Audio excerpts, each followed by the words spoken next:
Hello everyone, this is Mr. Gomez, English 101, stopping by with a few pointers on a Monday night. Hopefully everybody enjoyed our one-day reprieve from turning in the literacy narrative, which is due tomorrow night by midnight. Also, I just want to say that I'm very proud of the effort you guys are making in two ways. One, in terms of the quality of work that's being submitted, and second, that we're able to keep pace. Okay, we had a first week that was pretty rushed, but we're settling in now. And so I want to look at this week's module. You'll see that you have plenty of assignments here in these first 2 days.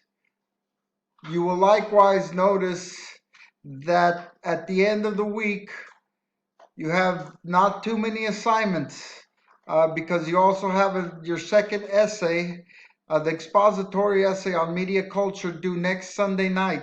The prompt is here, so it's time to start looking at it and thinking about your topic and how it'll be organized, and I'll help you with that in a minute. So when you go through these early assignments, make sure you read the handouts, stay with them. So, for example, there's a handout on formatting and quoting. We need to know the mechanics, so spend the time with those before you take the quiz. Okay, and so let's look at the prompt for the essay. Okay, you're going to notice that it's pretty wide open in terms of topics. We're surrounded by media culture. We have varying interests. Pick something that interests you. Remember, the mode of the expository essay is sort of like a reporter. You're showing your audience what's going on in this corner of technology. And so, whatever corner you choose, is up to you, but it's wide open. You could take on something like Tesla and electric cars, right? They want to premiere that fleet of trucks, something like that, or the many changes that Facebook has overgone over the years, or some of the legal dramas they're embroiled in now. Another one, the rise of TikTok lately. It's all over the place. Pretty interesting stuff. Another one is if you're a gamer, take us into that world. What's the latest technology? Uh, I know even now some of the games that just came out a couple years ago are old and there's emerging technologies. So the topic is up to you. I'm going to example an essay uh, on this topic in just a second on BuzzFeed. But before I go, I want to remind you that this prompt asks you to integrate 3 outside sources. Okay, look in the MJC databases for articles that you can quote. Uh, and one reason to do that is because it allows you to cite, to make the citation for your works cited page right in the article. We'll cover this a little bit more lately, but if you need help with your works cited page, you can either use the method I just mentioned or use something like Citation Machine, or you could chat with the librarian on the MJC library's homepage. Okay, same place where you find articles and databases. Okay, and we'll cover all that in more depth later. Also, for this essay, you'll see it's 4 pages. Okay, please meet the page length requirement. Okay, not 3.5 pages, it's 4 pages. Okay, so start taking a look at this prompt probably tonight and tomorrow because you have to write it by Sunday night. Okay, which brings us to the topic of a very important topic, and we'll look at this document I made up here. This, let's say this is an outline for a very simple essay. We come into English 101 with an understanding of essays that is based on a 5 paragraph essay from high school, right? You make a claim in your thesis, okay, and it becomes an argument when you support it with reasons in your body paragraphs, correct?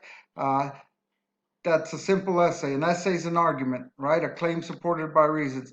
And so it lends itself to 5 paragraph. But when we get to college, arguments become much more complex, and you're going to need to make more moves than that to fill up 4 pages. So what I want to show you is the departure point, because in your future academic careers, you're going to be asked to write essays that are 10, 15, 20 pages long, right? and the complexity goes beyond the 5 paragraph essay. So we could talk about, how do you fill up the pages? What kinds of moves do you make in your argument that adds complexity, right? Because in your futures, you'll get assigned a 25-page essay and you'll say, wow, that's not enough room for everything I got to say. So let's investigate the difference, right, between this basic essay and some moves you can make.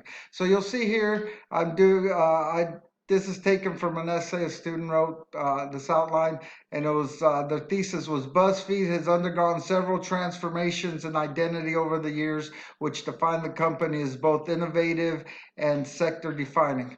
Okay, that's a good thesis, a good place to start with, right? And then the reasons are, in the beginning, BuzzFeed had those incredible quizzes and listicles that caught our attention about 10 years ago. You remember those? Like, what kind of Roman warrior are you? That sort of stuff. What kind of princess are you? Right? But they're really just putting us in front of advertisers. Okay.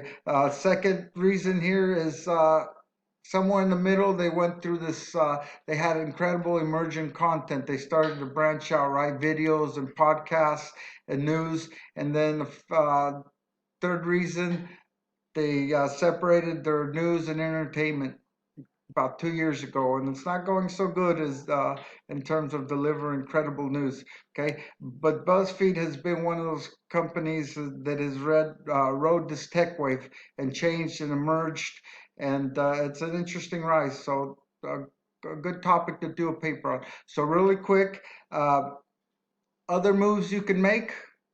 Okay, probably a smart move to make for your audience if you're dealing with these sort of tech issues, media culture, is I probably want to put a little history, a couple paragraphs on the history of BuzzFeed.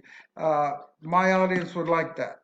Okay, another move I could make is, at some point I want to talk about Jonah Peretti. Okay, the founder of BuzzFeed. He's an incredible figure. He's